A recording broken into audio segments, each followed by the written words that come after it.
12টা বাজে আছে এখন হয় না একটা হয় না সব থেকে মেসেজ দিলাম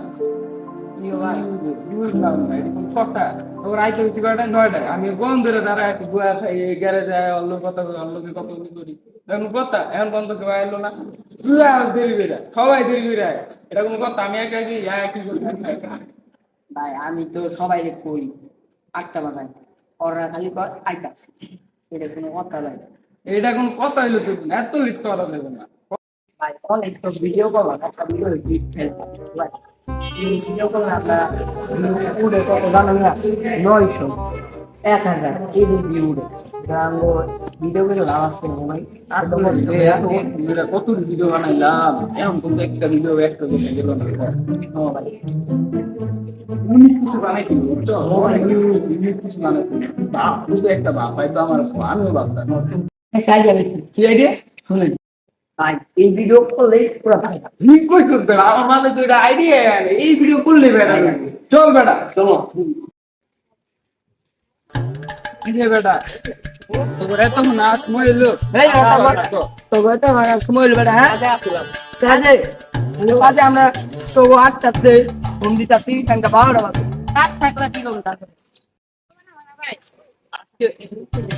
আজকে কোনো ভিডিও বানাবো না কাজ আমরা ভিডিও বানাবো আজকে আমরা লাইভ করবো ঠিক আছে ডাইরেক্ট লাইভে যাবো ওই ক্যামেরাটা ঠিক আছে আজকে লাইভ করবো ক্যামেরাটা ধরে তুই এমনি ধরবি এমনি হ্যাঁ ক্যামেরাটা ধর শুয়ে না তারা লাইভে ঢুক লাইভে গেছো হ্যাঁ আসসালামু আলাইকুম গাইস আজকে আমরা লাইভে এসেছি কিছু জঘন্য মার্কা ব্যক্তিদেরকে নিয়ে কথা বলার জন্য তাদের মাথায় কোনো বুদ্ধি বলতে কিচ্ছু নাই এবং তারা এক নম্বরে প্রতিবন্ধী এখন ইউটিউবে কিছু ব্লগাররা আসছে যারা শুধু মানে তাদের মাথায় কিছু নাই তারা কি করে তারা নিজেও জানে না তাদের কি বলা হয় আপনারা কি চান আপনারা ছেলেদের বড় হয়ে কাপড় ব্লগ করুক ও ব্যবসা করুক না এজন্যই আমরা আজকে লাইভে এসেছি যে আমাদের দেশে জঘন্য মার্কা ব্যক্তিরা এসেছে যাদের নাম হচ্ছে তাদেরকে রায় দিবেন না আশ্রয় দিবেন না কারণ তারাই দেখি এখন ভাইরাল বেশি এখনই আনসাবস্ক্রাইব করে দেন তো লাইভ যদি ভালো লেগে থাকে গাইস আমার চ্যানেলটিকে সাবস্ক্রাইব করে দিবেন এবং ভিডিওতে একটি লাইক করে দিবেন দাদা সত্যরা ভিডিও তো গেল ভাইরাল হয়ে আমি ডিরেকশন দিতে হবে না তোর আইডিতে সেই লোক মিলিয়ন প্লাস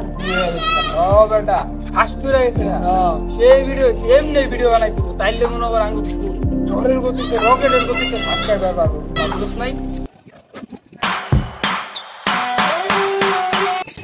আপনারা ব্রাদার্স ম্যান না আমি রাকেশ কে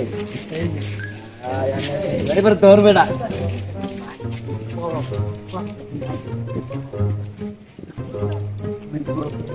ভাই আপনার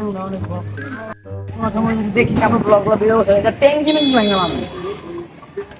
আমরা কাপড় ব্লগার নিয়ে ভিডিও বানাই যেরকম তখন করতে